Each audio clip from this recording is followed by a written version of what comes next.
So I am so sorry to have made you wait. I apologize. Technology can be a wonderful thing, especially when you know how to use it. So again, my name is Sarah Norton. I'm the wellness specialist here at Gannett, and I am so appreciative that you have joined us today.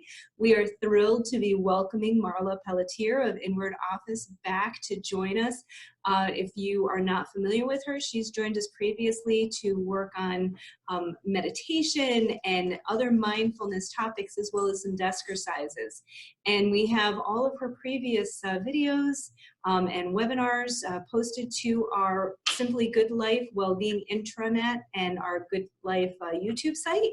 So if you don't have that information, please feel free to get in touch with me at ghnwellness@gatehousemedia.com, and I will get you the link to that site. At the end of the webinar as well, we are going to, probably within the next 24, 48 hours, we're going to send out a survey to everybody. One, to find out how you enjoyed the presentation, but two, to find out whether or not you have any interest in taking any classes that we may be offering here in either the mindful eating category or in the changing mindful habits category. So without further ado, I am going to pass the torch over to Marla, and enjoy. Hey guys, so Sarah and I are doing this for round 2 because we are on the wrong link, which is just hilarious because, you know, every day is a lesson in mindfulness. We'll just say that. So a little history about mindful eating and how it came up for my company and for myself. When I was a yoga instructor 15 years ago, starting to teach, people would ask me how yoga can help them lose weight. And the type of yoga that I teach, that I believe in, doesn't help one lose weight. It does give you, though, a type of mental fitness that mindful eating really elaborates and explains to us. And so just for a moment, I want you to think about the last meal you ate. And ask yourself how you ate that meal. Were you sitting down? Were you driving to work? Were you at your desk? Okay, where did you enjoy this meal? Okay. How did you eat it? What qualities came up while you were eating it? Were you eating it fast, slow? Were you enjoying the taste, the texture? And then what do you remember about the taste? What do you remember about the food? Is it something you always choose to eat and it's just the standard food you have every day? Was it something new, something you created that was new this morning? And I want you just to think about that and think about patterns. Eating is a pattern that we have. We might have our favorite foods, we might have our favorite places to eat, we may have our favorite way of eating. I'd have to say, if you took the way that I eat half my meals, it's standing in the kitchen cooking for the rest of the family. So although it's not my favorite way, mindful eating is really a set of choices. It's looking at patterns that we have and making decisions on how we want to eat, what we want to eat. And so let's dive right in. And again, if you have questions, put them in the chat box. I'll stop in a couple places and see if Sarah can read them for us. Okay. So here's the definition of mindful eating. So mindful eating is paying attention to your food, to the actual food you're eating, and the experience of eating it without judging it. So this is based on the lens or the quality of mindfulness. And so really quickly, mindfulness is paying attention on purpose in the present moment while suspending judgment. So it's not just present moment awareness. It's not just paying full attention, but it's also suspending judgment. And this is especially critical when we talk about food-related issues.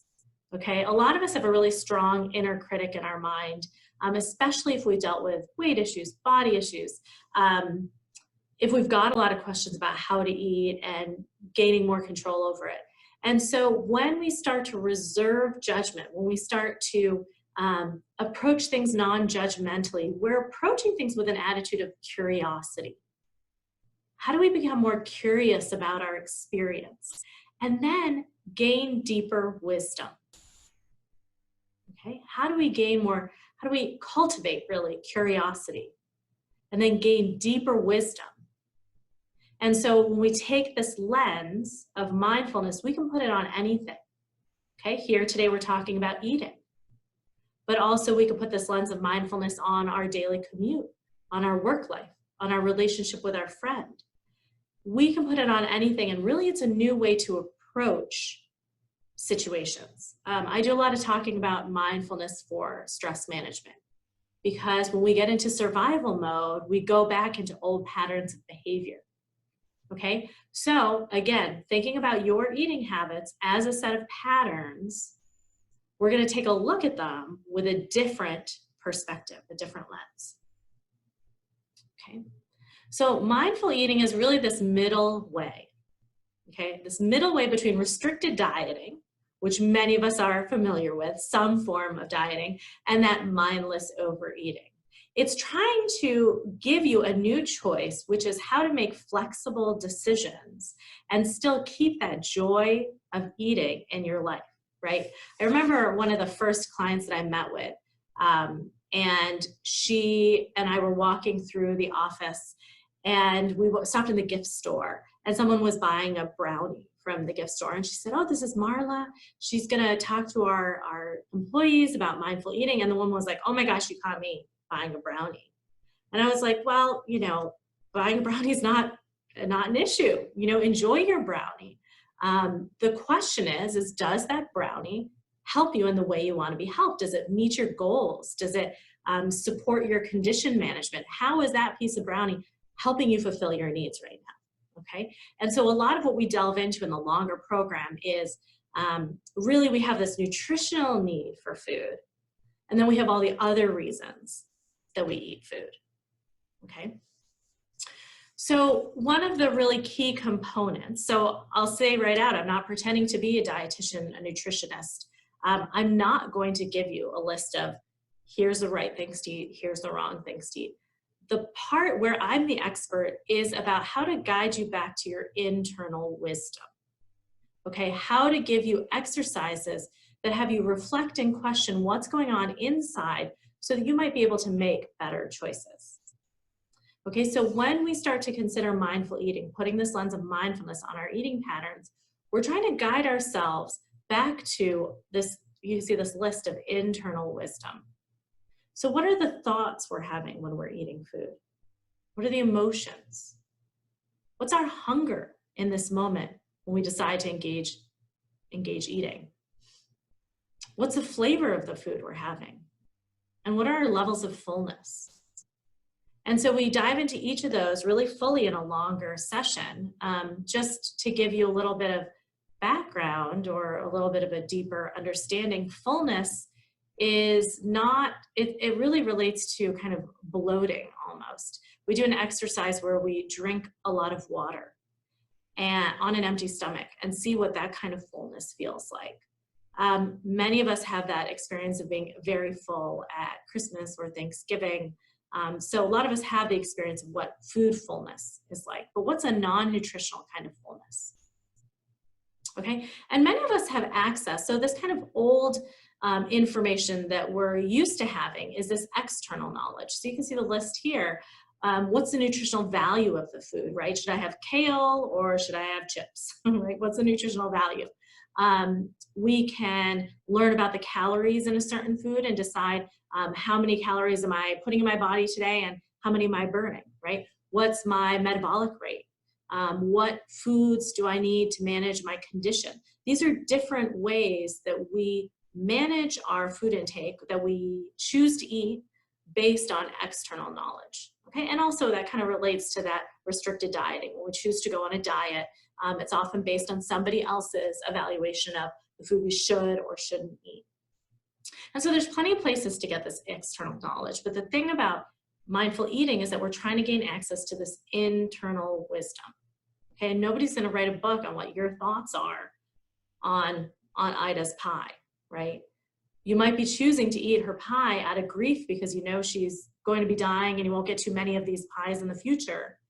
But nobody's going to be able to tell you that. That's only something that you can dive inside and really notice and bring to light, bring into awareness.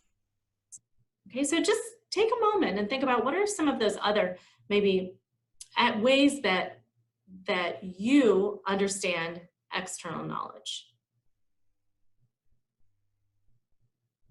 Some of the examples that we'll talk about in classes, sometimes when it's a little bit more interactive, is I think, well, Cheesecake Factory is a chain.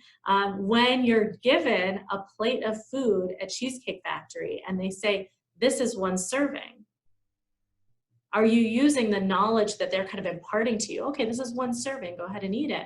Or are you using that wisdom that you've developed to say, you know what, this kind of food, I'm only gonna eat a third of it. And you kind of push it off to the side. When we're really using mindful eating, we're not making decisions based on these external cues. We're making it based on what's going on inside. Okay, another external cue that we rely on, especially when it comes to work and eating at work, is the time on the clock. Oh, it's 12 o'clock, it's time to take my lunch break, and then your belly starts to grumble. Okay, or it's 2 o'clock, it's time for my coffee break, and then the craving begins. So instead of having this externally cued life, the potato chips are out, I guess I'm gonna eat them. Instead of that, we have to rely more on what's going on inside. And we have to create that path of how do we go inside, that path of knowledge to go, that path of not even knowledge, that kind of like the exercises we practice. We need to practice them to be able to access the knowledge. Okay. But how many food-related decisions do you think we make on a daily basis? Just let kind of a number pop into your head. We make close to 250 food-related decisions per day. Okay, and these are small decisions and large ones. So it might be the decision when you're walking past the reception desk to say, no, I'm not gonna have that candy. Or it might be the decision when you're at the grocery store, which food am I gonna eat? When you get home, you know, am I gonna eat this for dinner or that for dinner? And this comes out of Cornell's food science lab.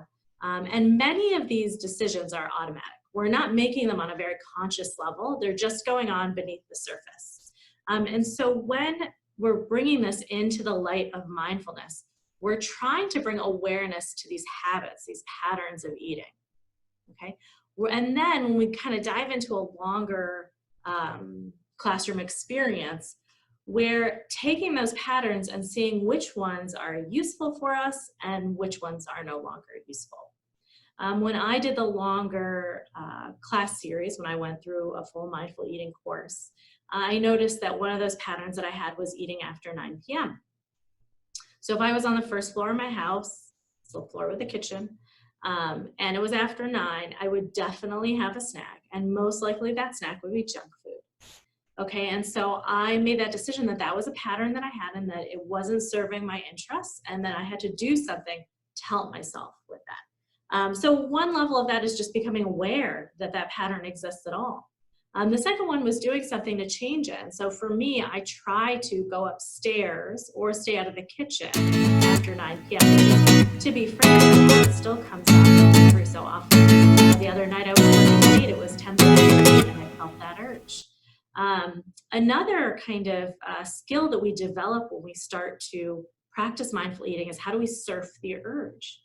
How do we notice the urge, stay with it, as uncomfortable as it is, as much as we dislike it and want to push it away, and how do we stay with it? Okay, and maybe choose not to act on it.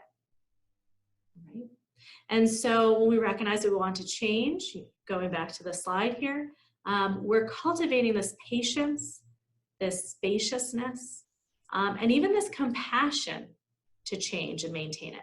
So I put in this self-compassion because for many of us, we're harsh on ourselves in our mind. And that inner critic can be so harsh that if we fall off the bandwagon, let's say we're enacting a change in our life, I'm not eating after 9 p.m. And then all of a sudden one night I'm eating after 9 p.m. And then I'm unusually harsh to myself. You know, the next day I'm disliking myself. I'm thinking, what's the use of this, you know, silly mindful eating?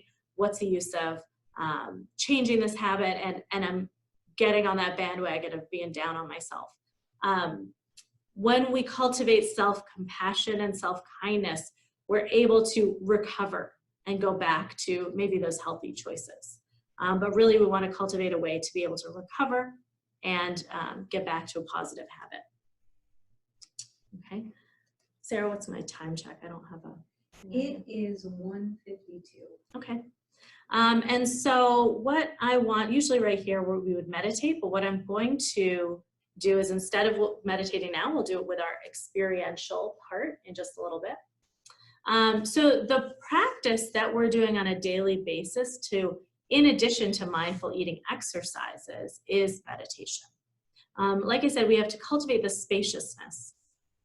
And so if you don't have any experience in meditation, first you need to go to the YouTube site and go do one of the meditations on there, because there's many different ways to engage the mind and the body to hone your attention, because that's all the meditation is. It's being able to fully focus on something for a prolonged period of time. Okay, for many of us, we can do this when we're eating. We can do this when we're walking. We can do it when we're engaged in conversation. There's many times where we practice kind of a meditative awareness. The kind of practice that we're encouraging here is a formal one, where you sit for the same time every day for a set length of time.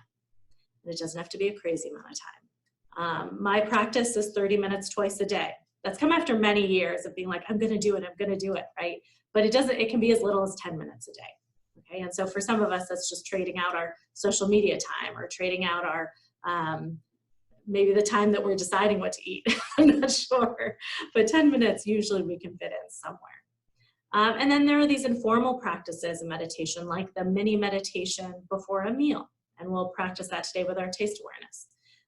But all of them are meant to bring us to a deeper level of inner wisdom, to become more self-aware of our thoughts, of our emotions, of our inclinations, so that if we want to, we can begin to change.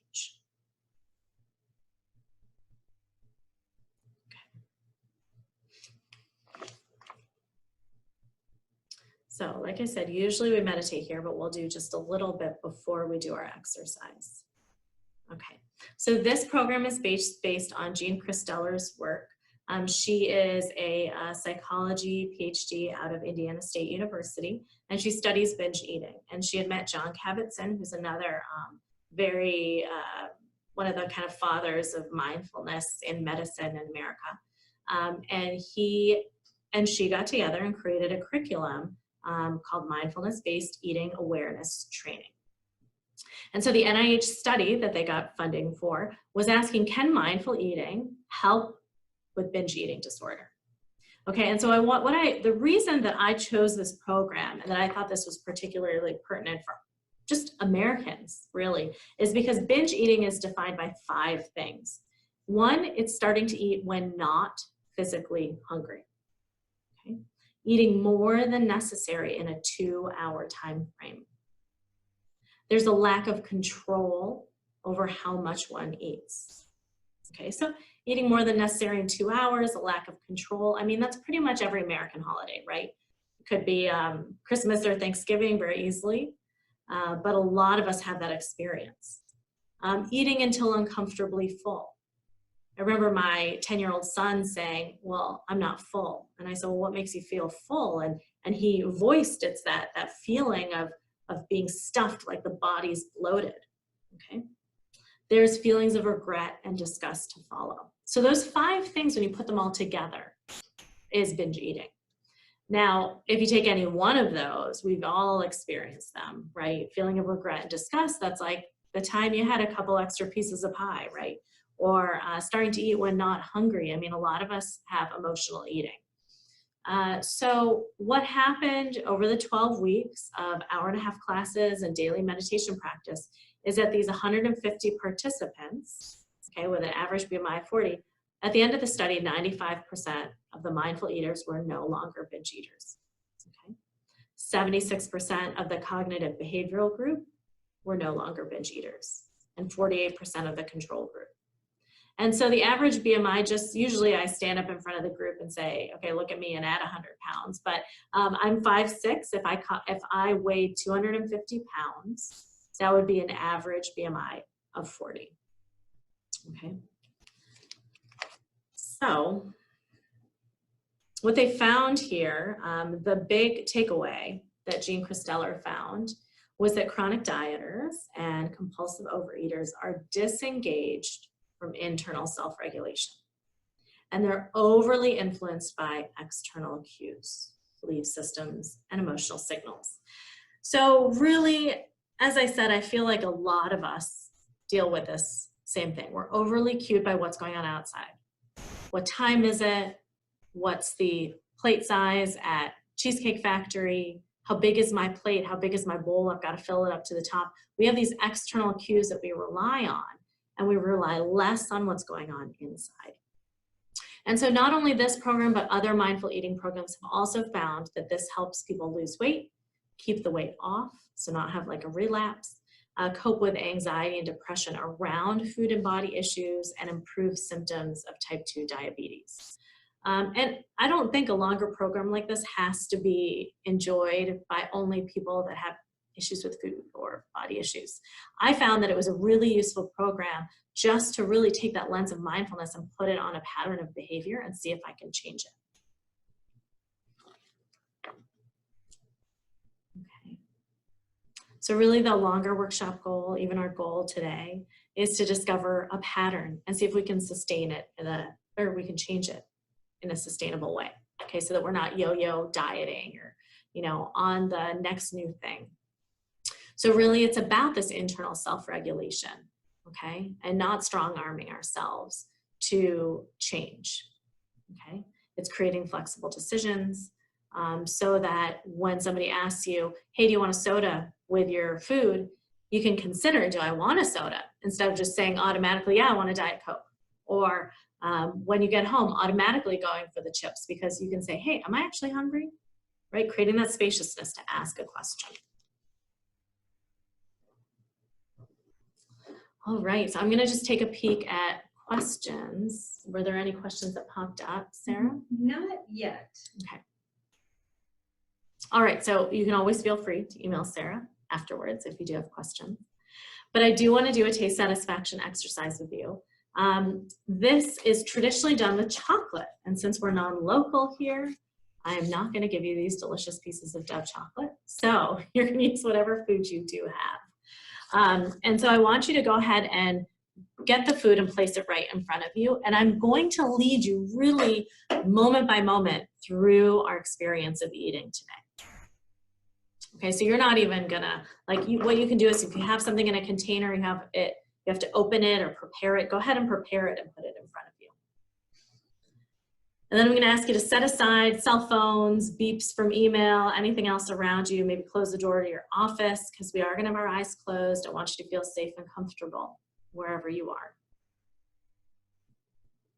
Okay, and then find a comfortable place to sit. So settling the bottom in the chair, the feet flat on the floor, the hands in the lap, and then close the eyes. And as you let the eyes close, or you can keep them open if you like, but just have a soft downward gaze. As you settle into your chair, just start to feel the feet on the ground. Feel the connection of the soles of the feet against the shoes and their weight against the ground. And pay attention to the bottom in the chair. Whatever ground of support you're sitting on, pay full attention to the points of connection of the bottom against the seat.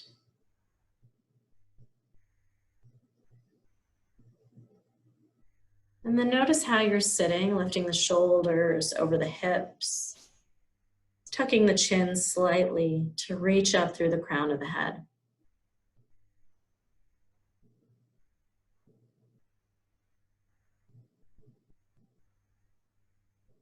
And then take a couple of deeper breaths here. Notice your exhalation and breathe out just a little bit longer.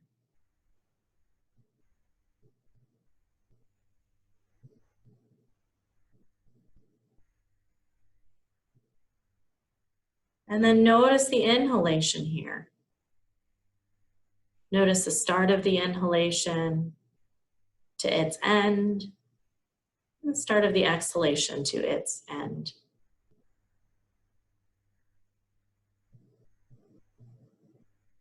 And then tune into the place in the body where you think you experience hunger. And rate yourself on a scale from 1 to 10. 1 is not at all hungry, and 10 is the most hungry you've ever been. And ask yourself, how hungry am I?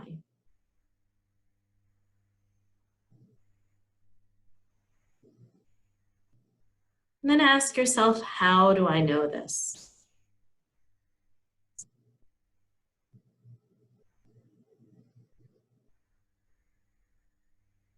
And take another couple cleansing breaths here, fully paying attention to the full inhalation, the full exhalation, letting go of any stress or holding.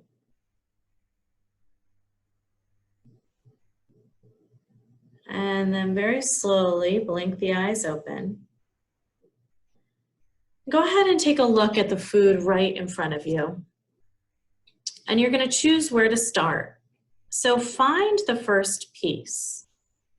And depending on the kind of food you have, you might have a sandwich.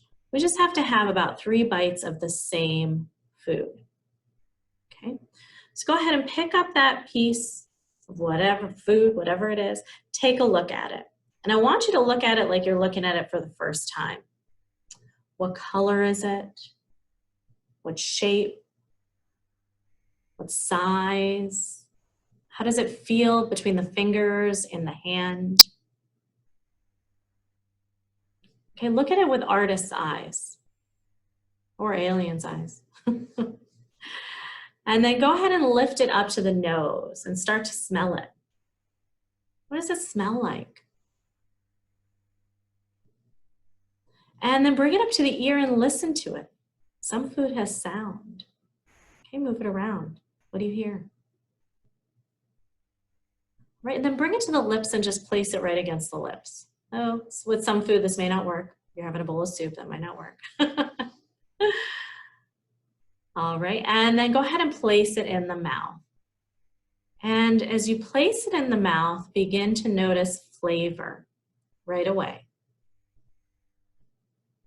Notice how the mouth is moving to break down the food. Notice the food moving around the mouth. And then come back to the taste and rate your taste satisfaction here. So 1 is not at all satisfying, and 10 is the most satisfying food you've ever had. And notice as the taste changes. And eventually there's going to be that desire to swallow. So begin to swallow as you feel fit to do that. And notice the sensation of the food moving through the throat and leaving your awareness.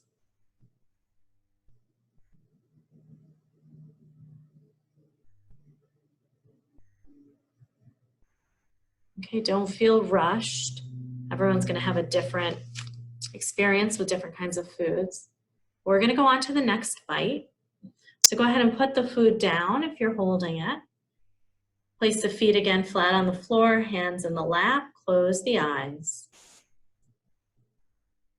And then notice here your level of hunger. So once again, rating your hunger, 1 being not at all hungry, and 10 is the most hungry I've ever been. And ask yourself, how hungry am I? Notice if the numbers changed at all. And then ask yourself, how do I know this? How do I know my hunger level?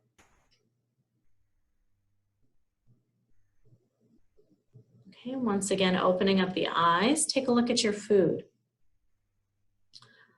Look at the food again with artist's eyes. Look at the colors. Look at the way the light hits the food.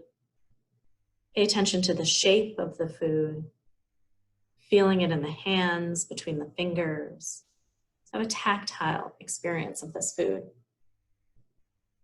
And then bring it up to the nose to smell it.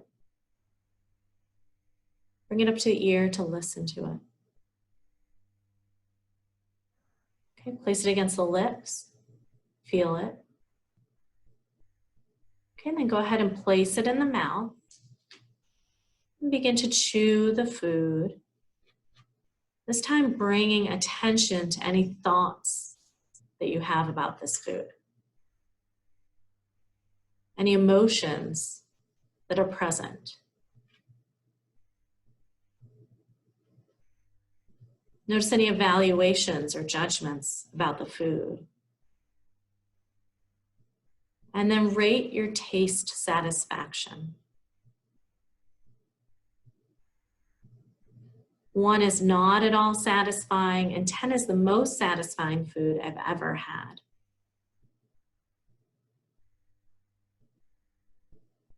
Notice if the taste satisfaction has shifted or changed. And then allow the desire to swallow. Allow yourself to swallow.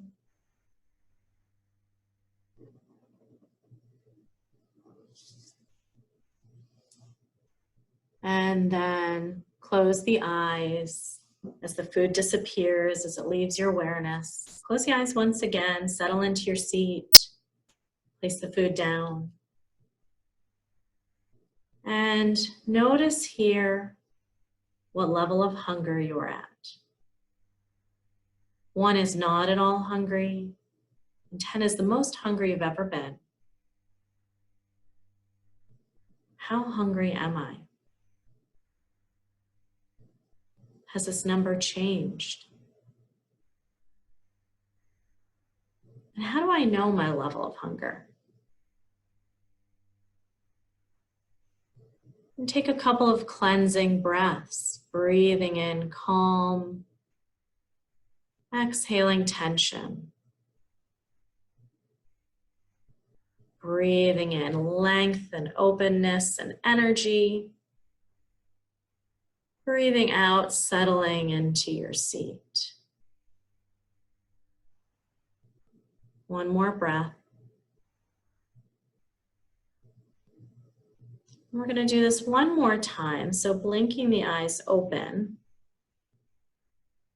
Go ahead and take a look at your food. Okay, now you can go ahead and lead yourself through if you'd like. I'll also talk you through. A part of this is to just be able to embody the exercise and replicate it again and again. So go ahead and look at the food. Look at it curiously. What does it look like? How does it feel? How does it sound? What does it smell like? Okay, how do I feel it against the mouth, the lips? When I place it in the mouth, how does it feel when I move it around? The tongue, the teeth, the inside of the cheeks. How does saliva get involved? And notice your taste satisfaction.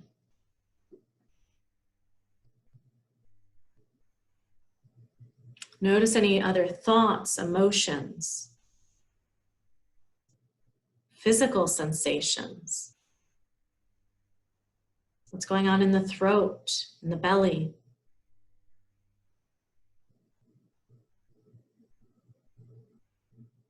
And then as this finally leaves your awareness, settle back into your seat once again, closing the eyes.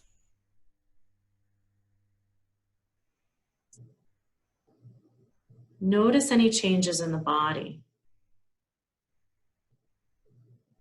So let's bring our attention to that place where we feel our hunger, or we sense our hunger, and ask for a last time, how hungry am I?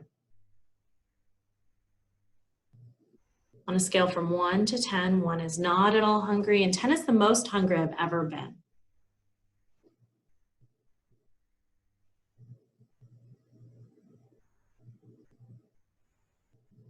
And then let your awareness settle inside and just notice anything about your inner experience. Observe thoughts. Observe emotions. Mental or physical habits.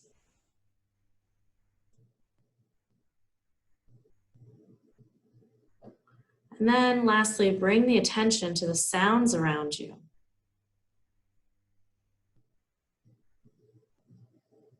Pay attention to one sound that's dominant in your experience now. And pay attention to another sound that's more subtle.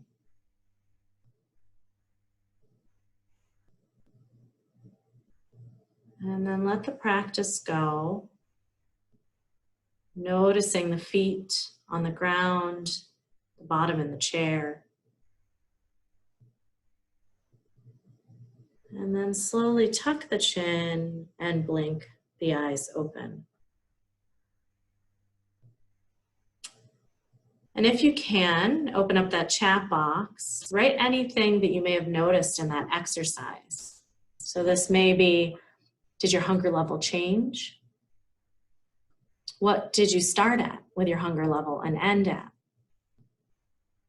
How satisfying was your food? Was your food satisfying at all? Did you have a new experience of this food that you've eaten a million times before?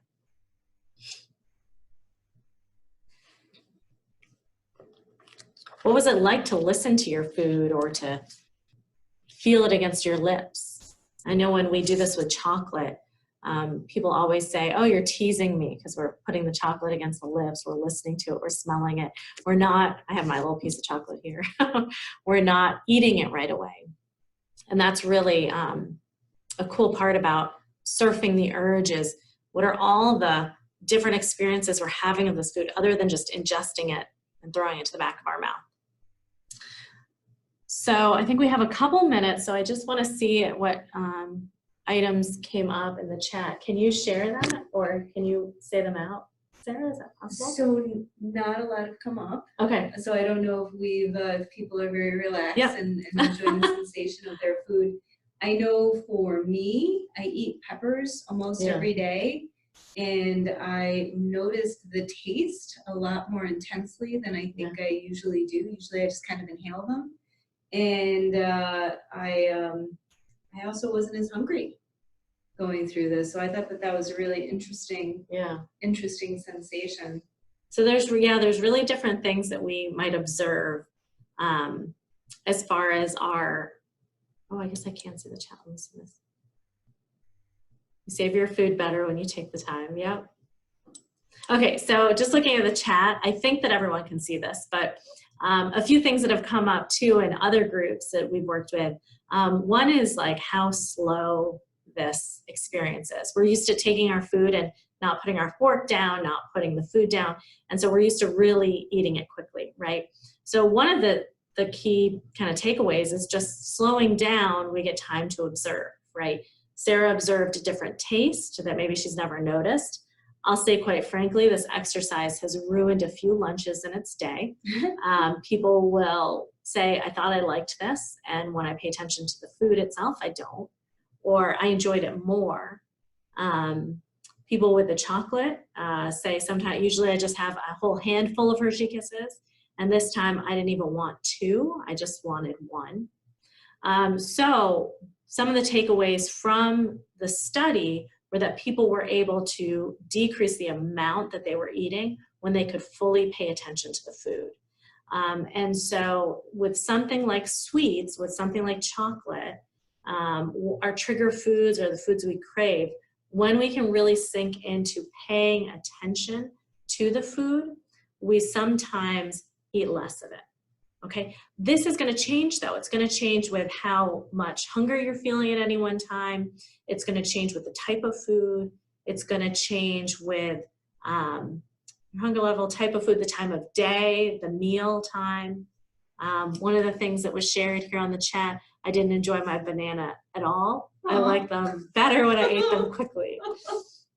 The smell bothered me. I'm sorry that I ruined your banana, but I won't take it personally. I mean, it was an exercise. Try it with all different foods. You're going to have different experiences. And then, yep, someone else felt satisfied with fewer maybe than they expected, fewer chocolate. Relaxation, that comes up quite a bit in the longer sessions, that folks sometimes find that body tension leads to eating.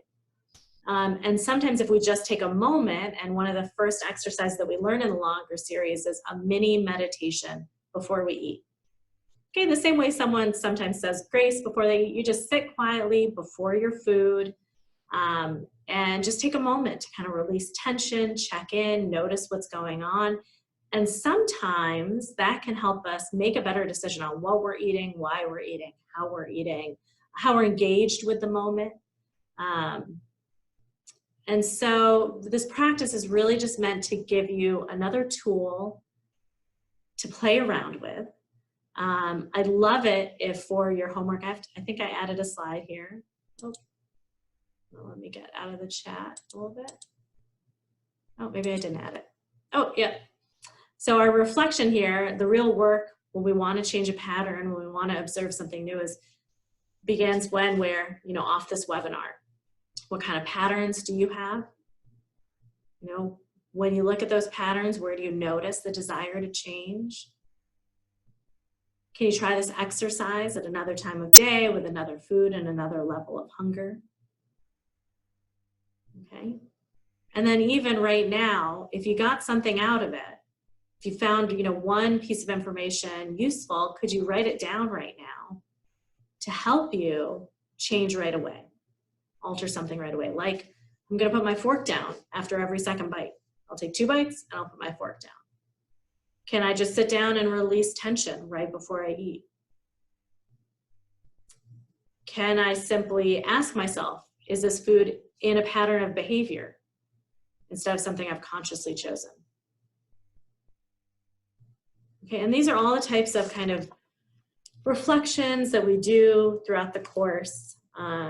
So this is really just an overview of what is mindful eating, how can we use some of these exercises to change patterns and lead to a deeper kind of wisdom. Okay. Oh, and I did bring the two books, if you're interested in a book but not a course. The lady that taught me mindful eating wrote a book called Well Nourished, Andrea Lieberstein, probably saying her name wrong. Well Nourished. This is kind of neat because this goes through many facets of nourishment, not just food, spiritual nourishment, emotional nourishment. And then Jean Christeller's book, who's the one who developed this program, The Joy of Eating Half a Cookie. The Joy of Half a Cookie, my apologies. Okay. And she really goes through a lot of the exercises. So if you do the longer course, if that's what we decide to do after this, it's a nice companion to the exercises. And so this quote right here is from her book. And I think what I just want to say too is when Marla and I are talking about the possibility of doing a course, it would be something that would it be of no cost to you. So I don't want you guys to be like, it's an infomercial. This is something that Marla and I are working on to try to figure out how we could offer something a little bit more broad, longer a little bit more comprehensive to anybody who might be interested in that sort of thing. So that's where your feedback on the survey will be very, very helpful and useful to us. So Marla, I want to thank you very much for joining us today. Again, folks, I am so sorry that when we started, we were having our technical difficulties. That's me. And I think that's it for today, right? Yeah. Awesome. Yeah. Guys, thank you so much. Let me know what resonates and whether or not something works, and we'll get that survey out to you shortly. Thank you all so much, and have a great rest of your day.